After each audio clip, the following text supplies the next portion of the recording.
Talking Cougars is brought to you by Safeway. Come see what's fresh. Welcome into Talkin' Cougars Season 3, Episode 5. I'm Alex Brink, joined by my man, Michael Bumpus. Bump, the Cougs are coming off a tough 59-24 loss to the Washington Huskies in the Apple Cup, a game that happened in Pullman. We thought that the Cougs could hang. We thought they could give them a chance. There were question marks about the quarterback position. Jimmy Rogers rolled out Zevi Eckhouse, and the Cougs did hang for about 3 quarters before it got out of hand. Yeah, man, I was actually on the road in Oakland, about to hop on a flight back, and I'm watching the game on my phone because nobody in Oakland wants to watch the Apple Cup, right? So I'm watching the game on my phone, and I was locked in. And right when it started to slip away, I was asked to board the plane, so it was almost perfect, so I didn't have to live through the pain of the downfall at the end. But they did make it interesting. Jimmy Rogers held who the quarterback was going to be tight to his chest, and then we saw Zevi do his thing out there. We knew it would take a great effort for the Cougs to get this thing done. UW just a better team this year, and you just got to tip your cap. Yeah, I mean, it's a good UW football team. They got a tough test this weekend with Ohio State coming into town. I'll be interested to see how they do, particularly on offense, right? Damon Williams was really tough to stop. Cougs did a nice job in the running game against Jonah Coleman, actually, but Denzel Boston, the big receiver, and ultimately, I just think Damon was too much for that Cougar defense, who did not stop the Huskies all night. With that being said, we got to take a look at some MVPs, at least on offense, because the offense, I felt, showed up for the majority of the game. Particularly, this seems to be their best outing, in my opinion, over the first few games here. Who was your MVP on the offensive side of the football? I got to go with the guy who went to my high school, and that is Zevi. Zevi came in there. I felt like he should have been the quarterback for the Apple Cup, and Jimmy Rogers did not disappoint. Did start off rough for him, ended up with an interception to start the game, but once he settled down, I mean, he was buying time, making plays, rolling out, flick of the wrist, teardrop over the top.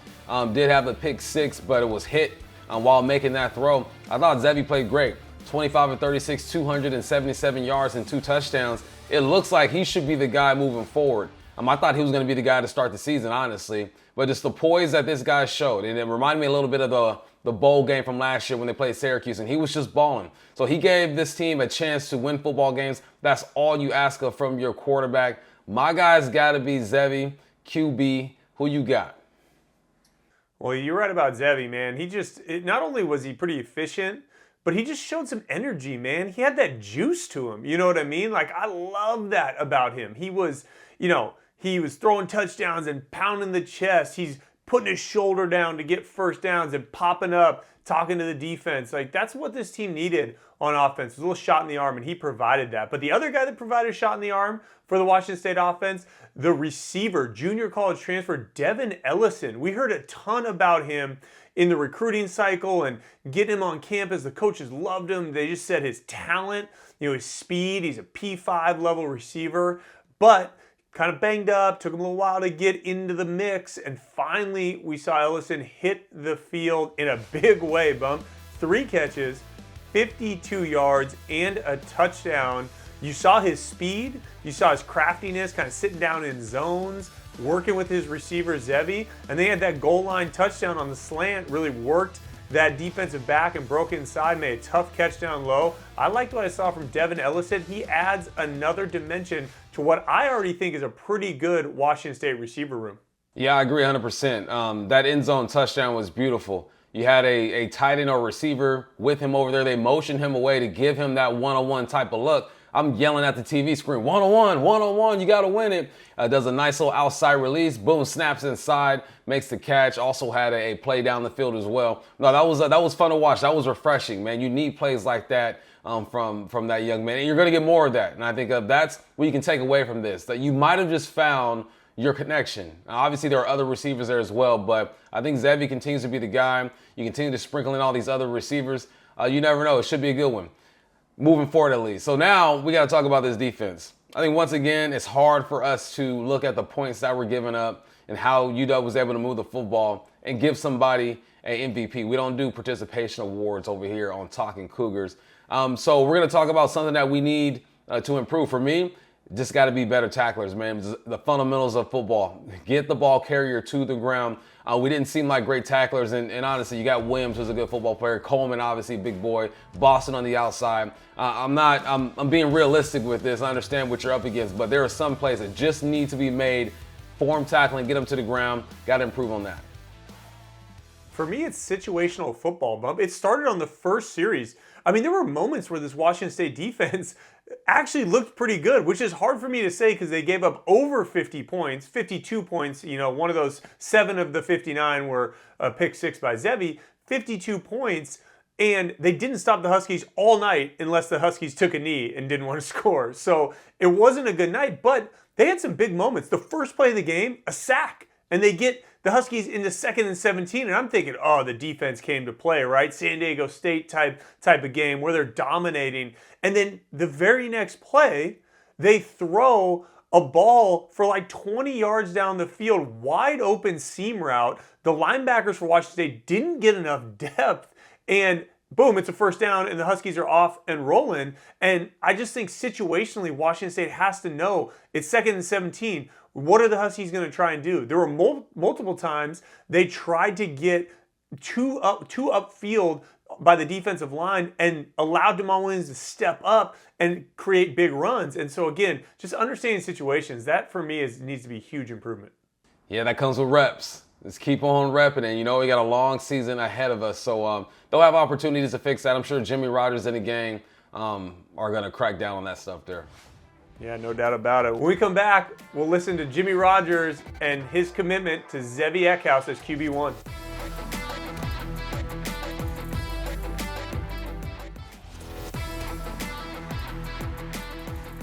This segment is presented by Cougs First. Think Cougs First for products, services, and hiring. But he's a competitor, and he stepped into the lights tonight and made the most of it, and it was a decision I made, but I do believe that he's going to continue to make plays and grow from the mistakes that he made tonight. Is there any reason to think he's not your starter moving forward?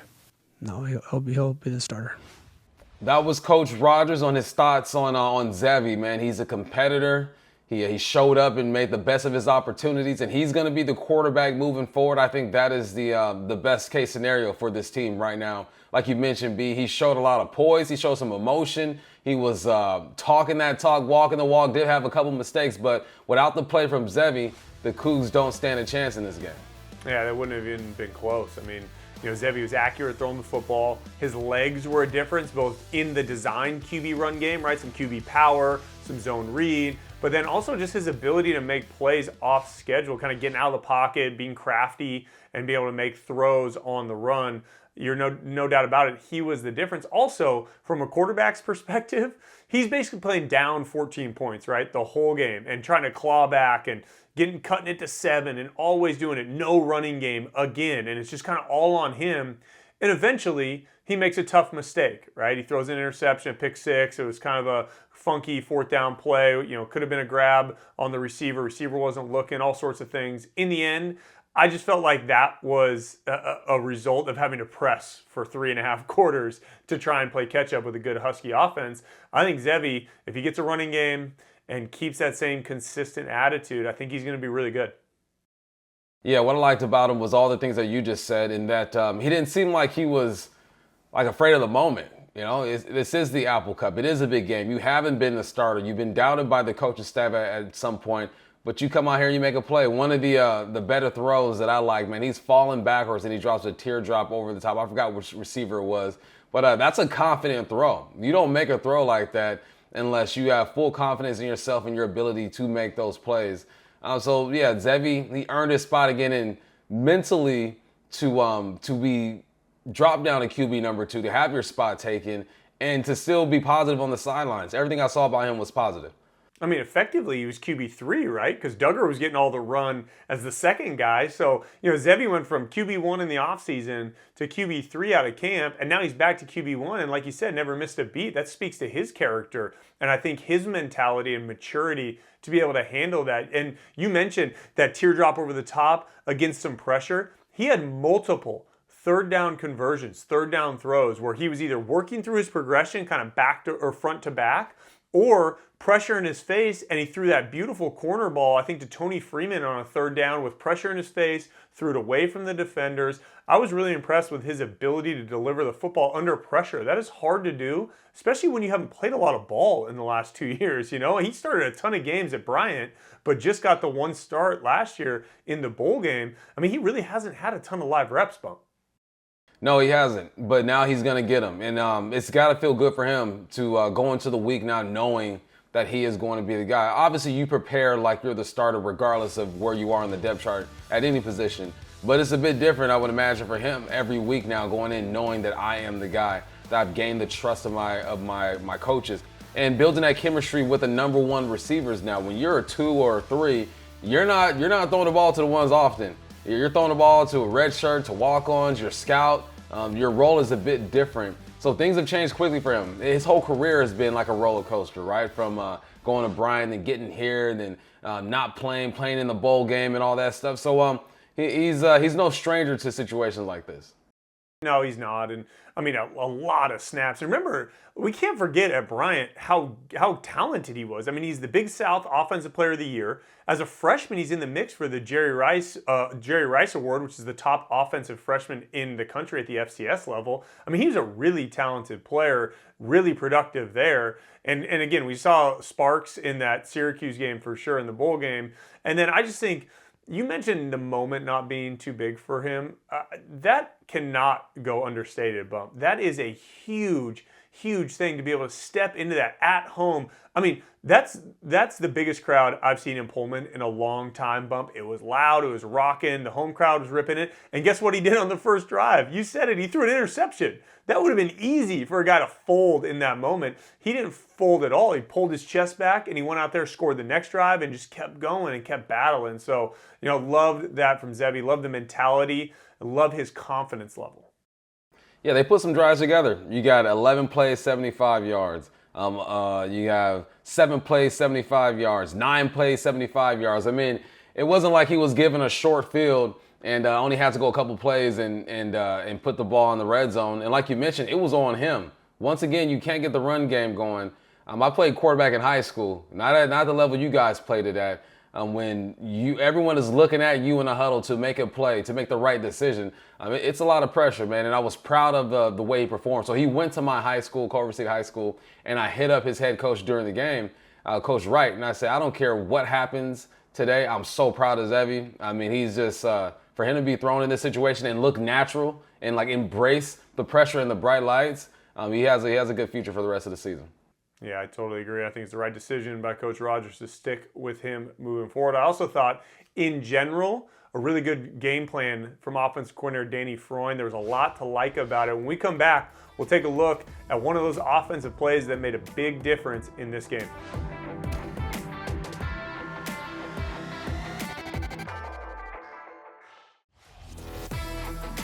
This segment is brought to you by Flat Stick Pub, local craft beer, mini golf, and old school fun.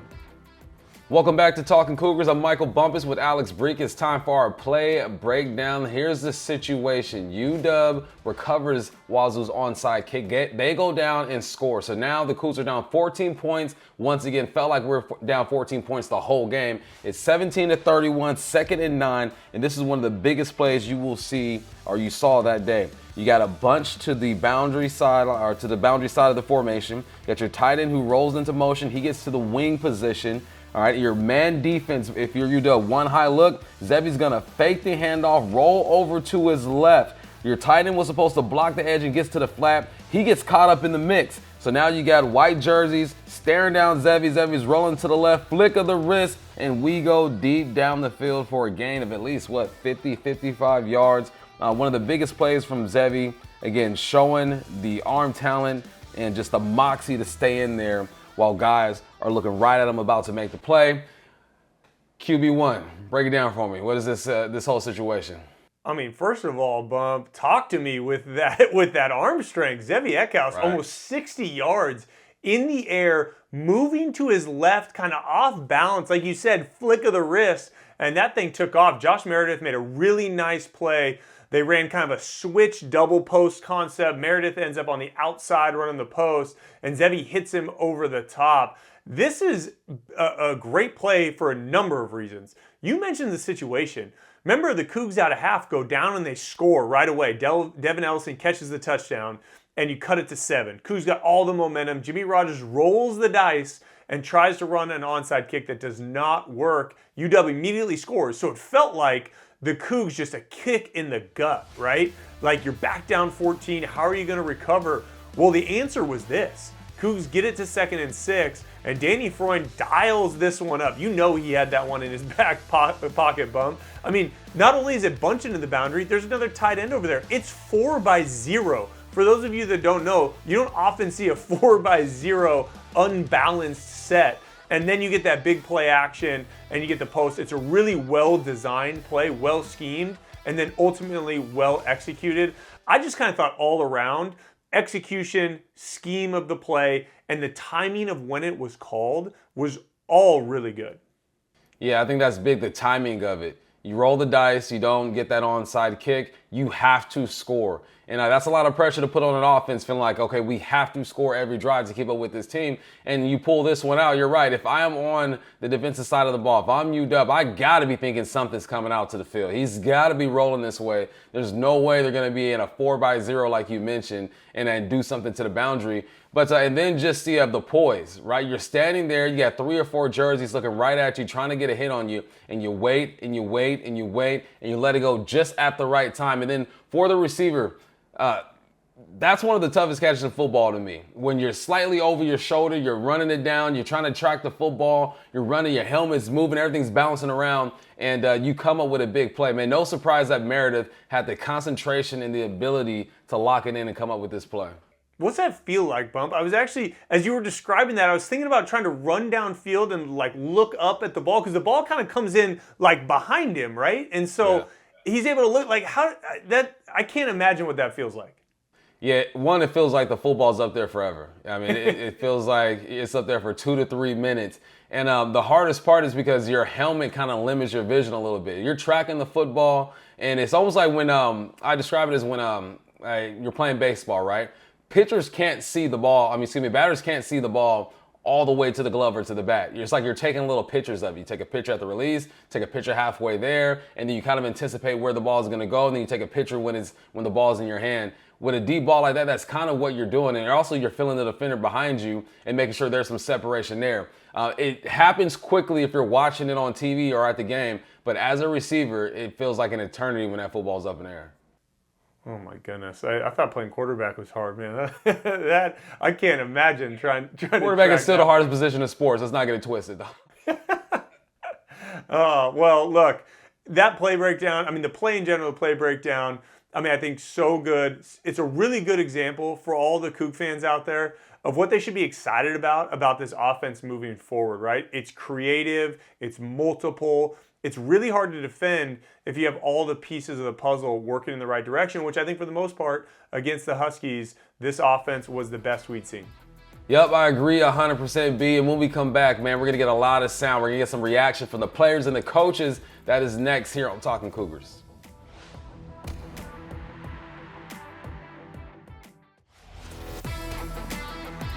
This segment is brought to you by Valley GMC. See you in the Valley.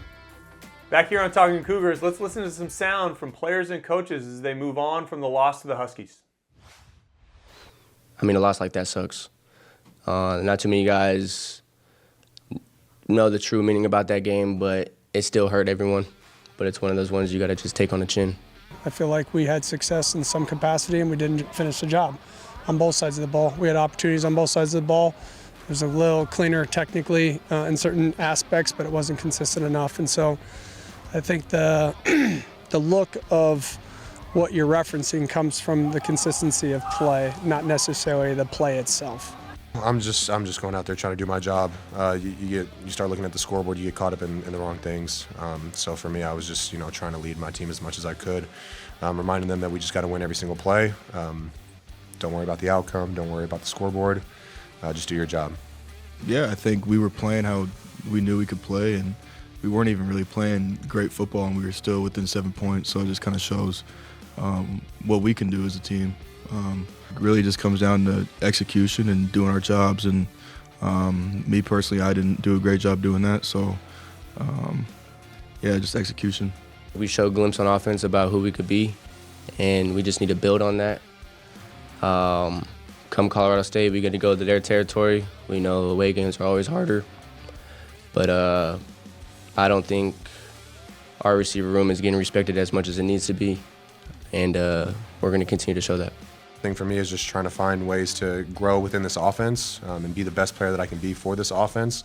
I think that, obviously I've been able to do that, and that's why Coach Rogers, trusted me with, going out and starting this week. So I don't think that ends either. I think that, we still have to find, more ways to score more points, and there are ways that I can, contribute to this team more. I mean, 2 interceptions is we're not going to win games like that. I got to play better. So just finding ways to get better every week. There's many things that we could coach better. And that's where we need to put our focus right now, is just improving ourselves, getting better. We're excited for this one, to be able to, compete again against a team that we'll become familiar with here in the next year. And so it's a great matchup, very similar kind of progression throughout the season, very similar as far as how they played Washington and how we played initially Washington.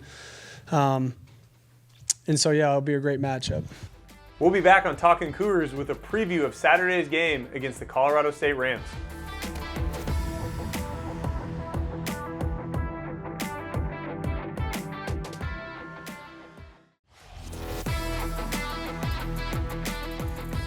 Welcome back to Talkin' Cougars. I'm Michael Bumpus with my quarterback Alex Brink. It's time to look forward to this week's matchup against Colorado State.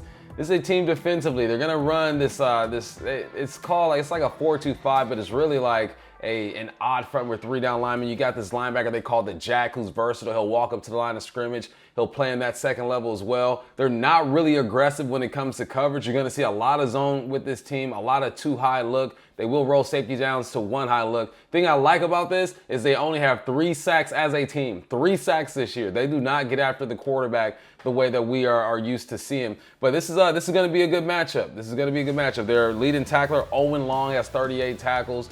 He's a good linebacker for this squad. I'm jokingly, but I'm not joking. I'm saying, like, this is more our type of game. This is a game that I feel like the Cougs should be able to compete. It's all about running the football, though, man. When it comes to running the rock, they are 9th in the Mountain West when it comes to stopping the run. They do not do a good job at stopping the run. So hopefully that transfers to this game and we get the run game going, which opens up everything else. You should be able to protect your quarterback as well. There's a reason that Owen Long, the linebacker, has 38 tackles on the season. It's probably because the defensive line isn't holding up their end of the bargain in the run game. He's having to make a lot of tackles on that second level. They got a good group at the safety position. A.J. Nolan and a guy named Aiden Hector, who Coug fans will recognize, played for the Cougs a few years back. Seattle native, transferred to Colorado State. He's a very instinctive player. Got to keep an eye out for him. Offensively, Colorado State is running the air raid. Matt Mumme, the son of Hal Mumme, one of the original creators of the air raid, along with Mike Leach, is the offensive coordinator. They certainly would like to throw it around, but surprisingly, Bump, they have not been very efficient throwing the football, so much so that they benched last year's starter, Braden Fowler Nicolosi, in favor of Jackson Brousseau this week against the Cougs. Brousseau came in last week against UTSA, led the team with a little bit of a spark in the second half, 10 of 12 passing, almost 80 yards and a touchdown. Really, Colorado State could have won that game. They went for 2 to win it after they kicked the extra point, but there was a penalty on UTSA. They got half the distance to the goal and then couldn't convert the 2-point conversion. Aggressive play call by Jay Norvell. But this is not kind of your classic Mike Leach air raid. This is a team with good running backs that are going to try and run the football and establish the run, kind of that new age air raid that we've seen more so. So Coug defense got to tackle, like you said, in space and stop that running game. Yeah, it's weird. They have more rushing attempts than passing attempts, and we're talking about the air raid. You know what I mean? They got, Jalen Dupree, 199 yards, 1 touchdown, averaging 5 yards per clip. You got Lloyd Avant, 176, 2 touchdowns, averaging 7 yards per clip. Yeah, we know what their MO is. They're going to, it feels like and looks like they want to open up with the run to open up the pass. You're going to see your meshes. You're going to see your 10-yard digs. You're going to see a lot of things that we were used to seeing in the Palouse over the past few years. So, wow, this should be a good one. I'm excited for this. I mean, this is a similar matchup offensively, right, to North Texas. It's kind of the same idea of what Eric Morris wants to run. He really tries to balance out the run game with the pass. So hopefully Washington State can look at, the North Texas film, right, where they made an adjustment after that first series where North Texas went down and scored, and they got a couple stops, obviously, until they had to make all the red zone stops from the turnovers. But I still feel like the team can learn from some of their mistakes against North Texas and really improve against this Colorado State Ram team that, like you said, I think provides a pretty good matchup. This is also, Bump, a look at a future Pac-12 opponent. Washington State already beat up on San Diego State, who's a future Pac-12 opponent. San Diego State turned around last week, hung over 35 points on Cal and shut them out. So, right now, the future Pac-12 is kind of looking good. Cougs can make another statement if they go out and beat the Rams out in Fort Collins. Yeah, it's about welcoming them into the Pac-12 properly and letting them know, some teams might have left, but we are the favorites, or should be the favorites in this conference. When it comes to the offensive line, man, it's going to be the real matchup I'm looking at is the center. You're going to have the zero tech on you all day. You're not going to be sliding to protect. Guys are going to be sliding your way to protect or help you with protection there. If they can win that matchup, I think if they can really handle that zero tech, the run game could get going. I think they got to take a similar approach that I saw they tried to do last game with more gap scheme rather than leaning on the zone as much as they did in previous weeks. So, watch that matchup. Watch the center and that zero tech. You heard this week on Monday, the Monday presser, Jimmy Rogers said the run game was close, said they actually executed it better than they had the past 3 weeks. Just a couple missed blocks here, misreads by the running back, couldn't quite get the big one that they wanted, but it seemed like he felt like it was moving in the right direction. We'll see if this week versus Colorado State is the time when that running game gets on track. When we come back, we're going to preview the Rams with play-by-play man Brian Roth on Talkin' Cougars.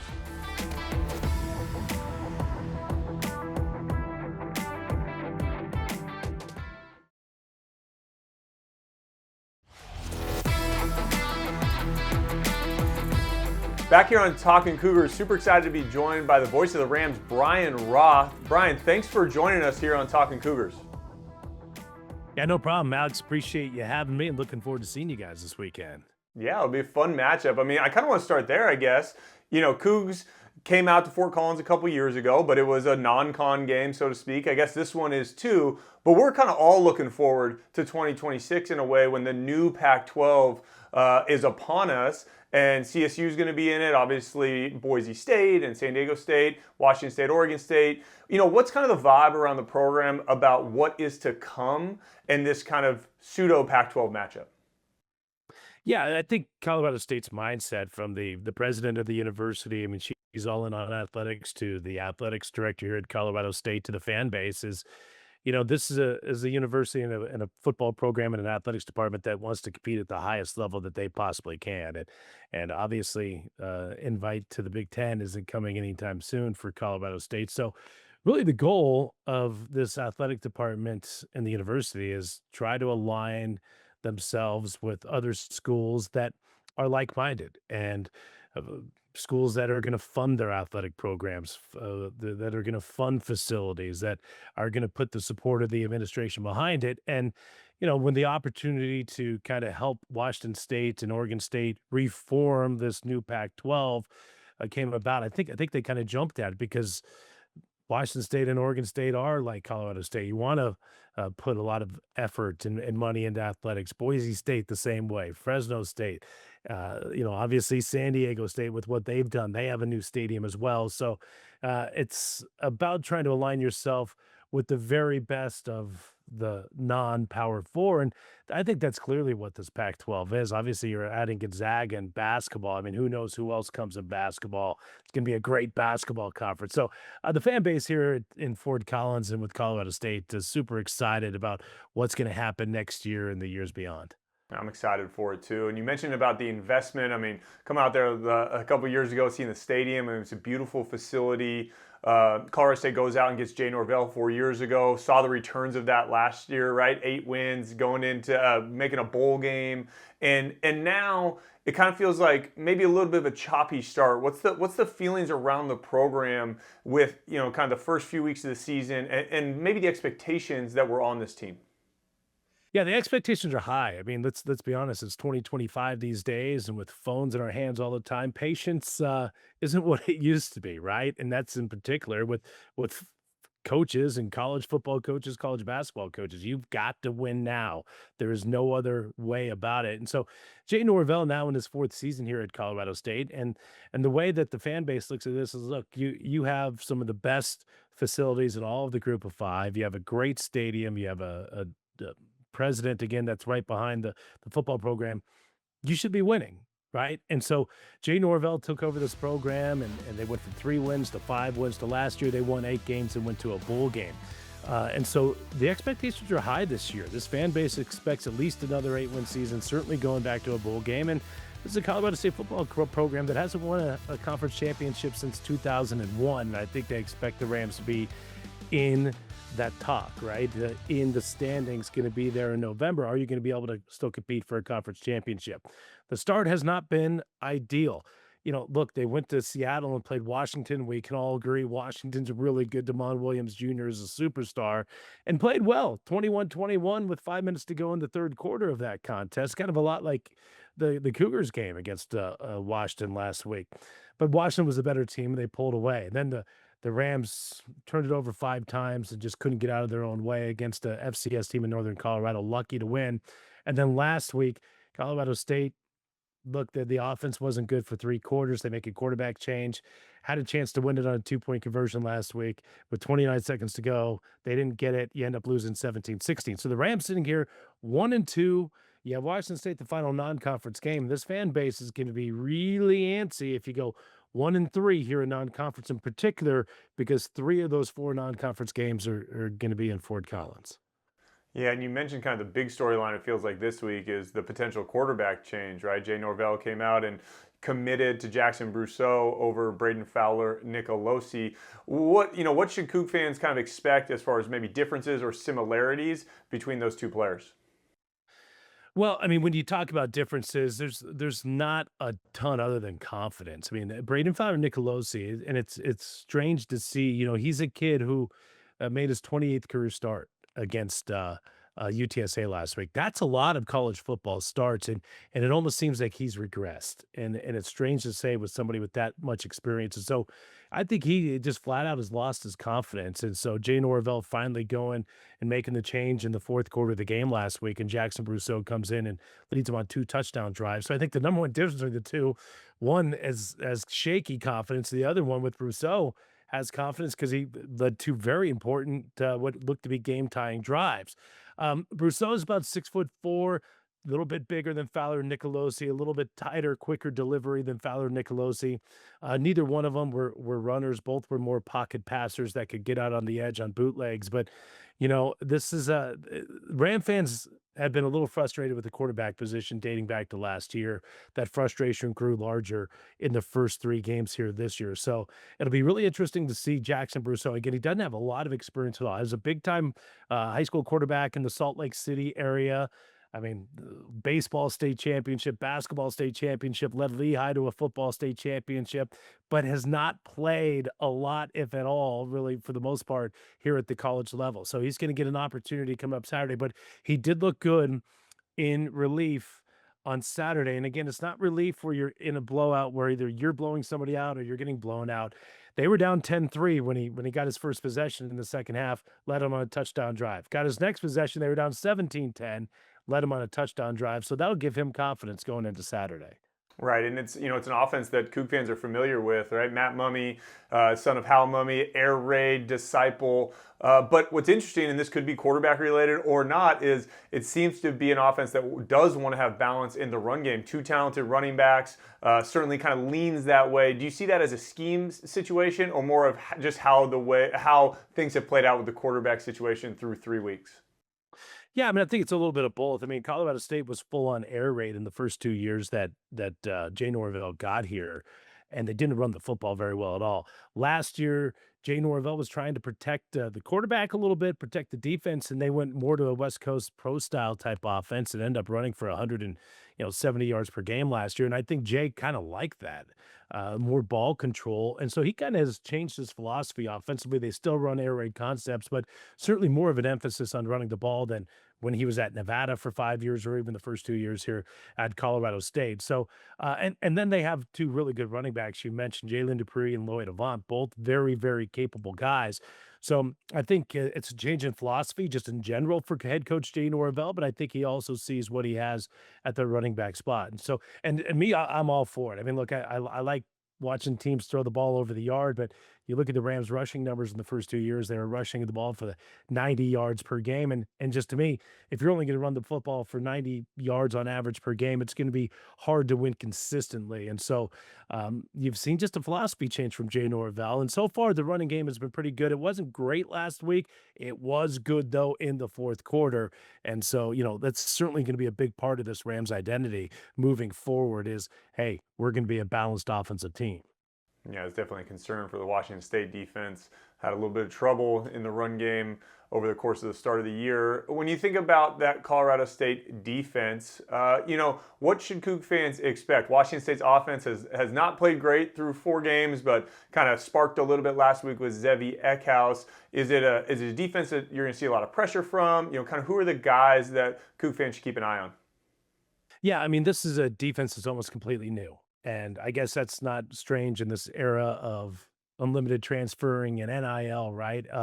Colorado State lost their 2 best defensive ends. They're now at Wake Forest. They lost their 2 top linebackers at Cal. They're at West Virginia, right? And so you lose some of your top guys. You graduate some guys. You go in the transfer portal yourself. You bring up young guys. So the defense is completely new. And that's not always a bad thing, though. They also have a new defensive coordinator in Tyson Summers, who came from Western Kentucky, former head coach at Georgia State, and has a lot of SEC ties. He brings in a very aggressive defense. And what Ram fans have seen through the first 3 contests of the year is this defense is uber aggressive. They're going to come at defenses so many times from so many different places. So aggressive defense for Colorado State. They've actually played very well through the first 3 games of the season, played really well last week. Well, this is, like you said, it's going to be an important matchup for both teams. I think both teams are at a little bit of a crossroad. I'm excited to see how this one plays out. I'm excited to catch up with you up in the booth. Brian, thanks for joining us on Talkin' Cougars. Yeah, absolutely. And we're excited to play you guys without Cam Ward, too. So let's say that, too. Thanks. No Cam Ward, no John Mateer. We'll see if Zevi Eckhouse can do his best impersonation. Thanks, Brian. You bet. Thank you.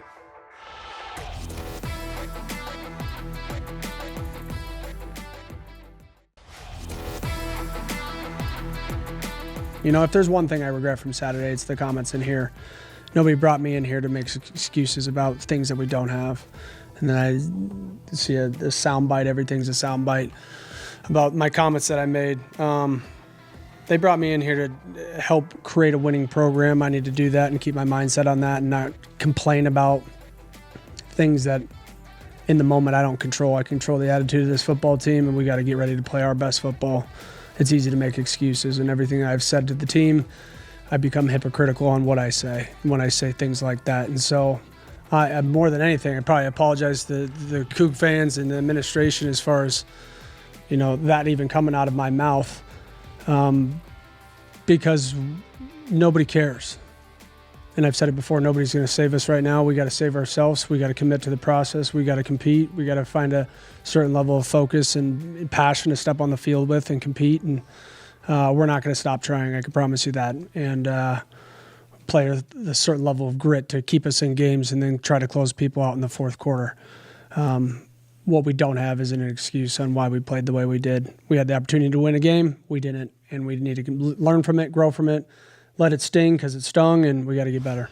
Welcome back to Talkin' Cougars. That was the head coach, Jimmy Rogers, apologizing for a comment that he made about the reality of the situation between Washington State, UW, and a whole bunch of other universities out there. It didn't bother me too much, but I think that to appease himself and the powers that be, you got to come out there and apologize, But I like the honesty and I like the awareness, because people need to know that if you want different results on the football field, obviously there's recruiting, there's coaching and all that good stuff, but you got to help financially. This is the situation that we are in. I didn't think the apology was necessary, but it was probably the right move. Yeah, I mean, I like, where Jimmy Rogers is coming from in that, he doesn't want to make excuses, right? And that's totally fair. I think he's built that way. I think that's the type of person he is. Look, if you go back to Saturday, he just lost a football game to a rival. He hasn't lost a lot of football games in his playing or coaching career. So he's kind of grappling with how that, how this is all playing out.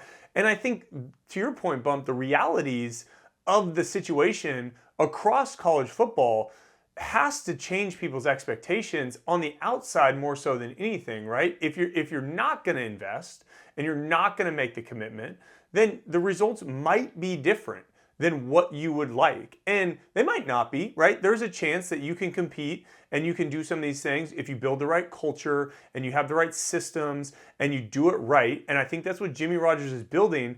But Coug fans and Coug Nation can't expect that to happen in year one, and certainly not in week 1, 2, 3, and 4. So it's a learning process, and everybody's trying to learn. And with the way college football is set up, a school like Washington State has to figure out how they fit in, how to do it a little bit different. Think about Boise State for years in the Mountain West Conference as a group of 5 school. They constantly were able to compete at a high level. They were always in the mix in the top 25. They dominated the Mountain West.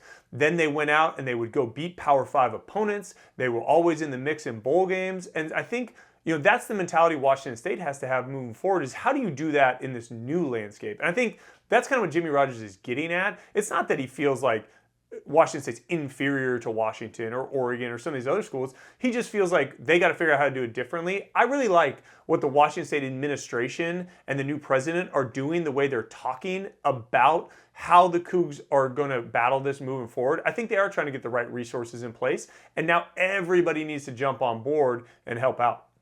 Yeah, exactly. And everyone needs to jump on board and help out and realize that it's not going to happen overnight. I mean, this debacle that we find ourselves in didn't happen overnight. So it's going to take, some resources and some time to get about this hole that the Cougs are in. But in the meantime, you can still play some competitive football. And I think that's what we're going to see on Saturday. The over-under for the game on Saturday is 50.5. You like that number? I think it's probably going to be a pretty high-scoring game. I would like it not to be. You know why I would like it not to be? Because I want to see that Washington State defense get back to week 1 and week 2, Idaho, San Diego State, dominating with sacks and pressures and flying around and making tackles. I think if they're the team we saw against San Diego State, I think there's no way Colorado State's able to move the football up and down. I think Washington State can score. I really do, especially with Zevi Eckhouse pulling the trigger. I think that the Cougs have a great chance to go into Fort Collins and get a big win. And to your point, winning cures a lot of ills, man. 2 losses in a row, nobody loves that. But if you get this game in Fort Collins, you're sitting at 3-2 heading into the bye week. You got a big part of the season ahead of you and a chance to do some good things. Yeah, man, it's all about the bounce back. Right, had a tough couple of weeks. Lick your wounds and get ready to go. My prediction, I got the good guys winning this one, 28-10. Ooh, I like that. I think the Cougs get over 30 points, 31-14, Washington State. That's a wrap for Talking Cougs, everybody. We're going to win this week. I believe it, Bump. We're sending the good juju out to Colorado. I'm former Washington State quarterback Alex Brink. You can find me on X at AlexBrink10. I will be on the call with Chris King, the voice of the Cougs, and Jessamine McIntyre on the sideline. Excited to see it. I'm Michael Bumpus. You can catch me on CW this weekend. The Hawks play on a Thursday night, so if you want something to do on Thursday, holler at me then. During the week, 10 to 2 on the Bump and Stacy Show on Seattle Sports. I'm Michael Bumpus. That's Alex Brink. This has been Talking Cougs.